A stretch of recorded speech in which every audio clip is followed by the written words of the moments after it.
ഒരു കാര്യം ഓർത്തോളൂ ശകുന്തളെ, അനിയൻ തമ്പുരാൻ പഞ്ചമിക്ക് പ്രാധാന്യം ധാരാളം കൊടുക്കുന്നുണ്ടെങ്കിലും ഒരമ്മയുടെ വയറ്റിൽ പിറന്നത് നീയും തമ്പുരാനുമാണ്. എന്നിട്ടിപ്പോ നിന്റെ സ്ഥാനം എവിടെയാണ് ശകുന്തളെ? കൊട്ടാരത്തിൽ ഇപ്പോ ഒരു തോഴിയുടെ വില പോലും ഉണ്ടോ നിനക്കിപ്പോ? തെറ്റ് പുറത്തു എന്ന് പറഞ്ഞതാണല്ലോ, പിന്നെന്തിനാ ഈ വ്യത്യാസം കാണിക്കുന്നത്?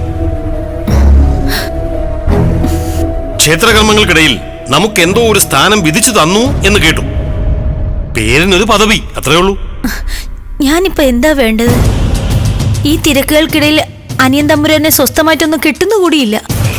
ഈ തിരക്കുകൾ കഴിഞ്ഞാലും ഏട്ടൻ തമ്പുരാൻ നിന്റെ വാക്കുകൾ ശ്രദ്ധിക്കുമെന്നാണോ നീ കരുതുന്നത്? ഒരിക്കലുമില്ല. നമ്മളെ അവർ പുറന്തള്ളി കഴിഞ്ഞു. പഞ്ചമി, ഇവിടെ വരൂ. എന്താ ജ്യേഷ്ഠത്തി? ക്ഷേത്ര കാര്യങ്ങളിൽ തീരുമാനമെടുക്കാൻ നിന്നെ ആരാണ് ചുമതലപ്പെടുത്തിയത്? തീരുമാനങ്ങളൊന്നും ഞാൻ എടുത്തിട്ടില്ലല്ലോ. ദേശക്കാരല്ലാത്തവർ, ആരാണെന്ന് തിരിച്ചറിയാൻ പറ്റാത്തവർ, അങ്ങനെ പലരും ക്ഷേത്രത്തിലെത്തുന്നുണ്ടല്ലോ. അവരെയൊക്കെ സ്വീകരിക്കുന്നത് നീയല്ലേ? നാം അതിന് എതിർപ്പ് പറഞ്ഞപ്പോ അത്രയും ആൾക്കാരുടെ മുന്നിൽ വെച്ച് നമ്മെ അപമാനിക്കുകയല്ലേ നീ ചെയ്തത്? നടക്കുന്നത് ക്ഷേത്രകർമ്മങ്ങളല്ലേ? പാവങ്ങളായ വഴിപോക്കർ ഒരു നേരത്തെ ഭക്ഷണത്തിന് വേണ്ടി കൈ നീട്ടുകയോ വിശ്രമിക്കാൻ അവസരം ചോദിക്കുകയോ ചെയ്യുമ്പോ കൊടുക്കാതിരിക്കാൻ പറ്റുമോ? അത് ഏട്ടൻ തമ്പുരാനും വിലക്കാറില്ല. ഏട്ടൻ തമ്പുരാൻ ഒന്നിനും വിലക്ക് പറയാറില്ല. ഏട്ടൻ തമ്പുരാനെയും ഭാര്യയും അങ്ങനെ വശത്താക്കി വച്ചിരിക്കുകയല്ലേ നീ? എന്തിനാണ് ജ്യേഷ്ഠത്തെ ഇങ്ങനെ സംസാരിക്കുന്നത്? ദേ, ഒരു കാര്യം ഞാൻ പറഞ്ഞേക്കാം. ഒരിക്കൽ ഞാൻ നിന്നോട് തെറ്റ് ചെയ്തിട്ടുണ്ട്. അത് നീ എന്റെ സഹോദരി അല്ല എന്ന ശക്തമായ തീരുമാനത്തോട് തന്നെയാണ്. കാലം എത്ര കഴിഞ്ഞാലും ഇനി അതിൽ മാറ്റം വരാനും പോകുന്നില്ല. അധികാരം മുഴുവൻ പിടിച്ചടക്കാൻ പോകുമ്പോ ആലോചിച്ചോളൂ, കഴിഞ്ഞതൊക്കെ ഒരു വട്ടം കൂടി ആവർത്തിക്കാൻ ശകുന്തളയ്ക്ക് അറിയാം. മതി, നിർത്ത്.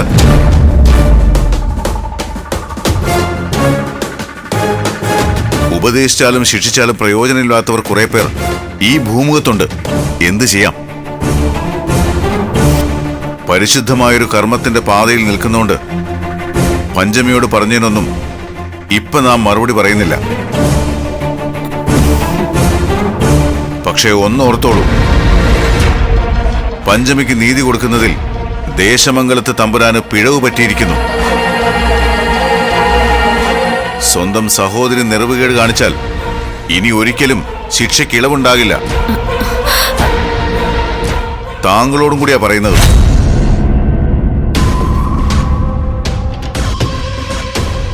സ്ഥാനം പ്രായത്തിന്റെ അവകാശമല്ല, നല്ല ചെയ്തികളിലൂടെയാ പഞ്ചമി എല്ലാവരുടെയും മനസ്സ് പിടിച്ചു പറ്റുന്നത്.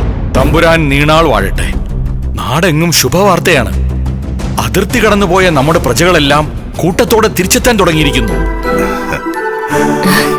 സത്രങ്ങളിലും സരസ്വതി മണ്ഡപങ്ങളിലുമെല്ലാം സഞ്ചാരികളുടെ തിരക്ക് തുടങ്ങിയിരിക്കുന്നു തമ്പുരാൻ.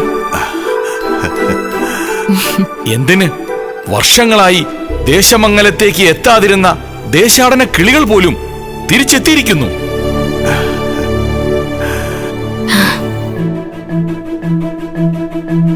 എല്ലാം ദേവി മഹാമായയുടെയും പരമേശ്വരന്റെയും അനുഗ്രഹം. അമ്മേ ഭഗവതി.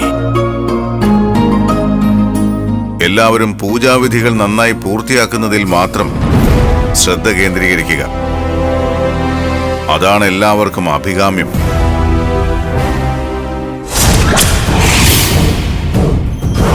അറിഞ്ഞില്ലേ ദേശമംഗലത്തെ വിശേഷങ്ങൾ?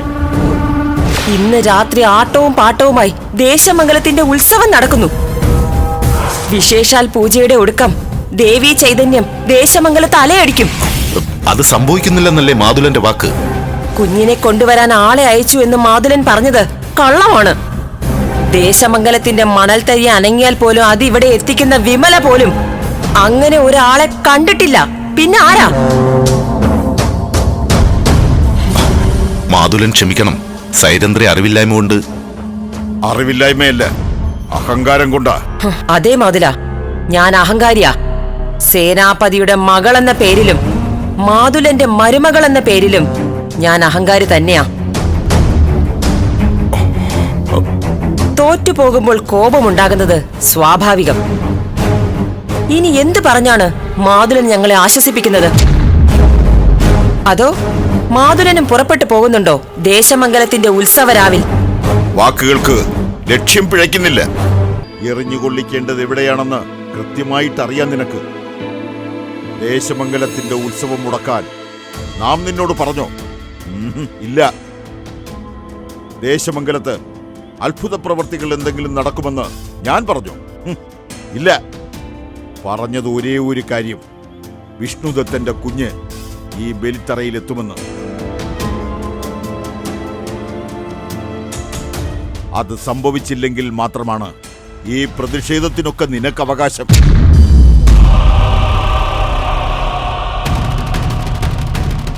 മോനെ നാഗേന്ദ്ര, ബലിക്ക് മുമ്പുള്ള പൂജയ്ക്ക് സകല സന്നാഹങ്ങളും ഒരുക്കിയിരിക്കണം. നാളെ പുലർകാലത്ത് അങ്ങനെ ഒരു ബലി ഇവിടെ നടന്നില്ലെങ്കിൽ പിന്നെ ഈ മാതുലനില്ല. ഇത് സത്യം.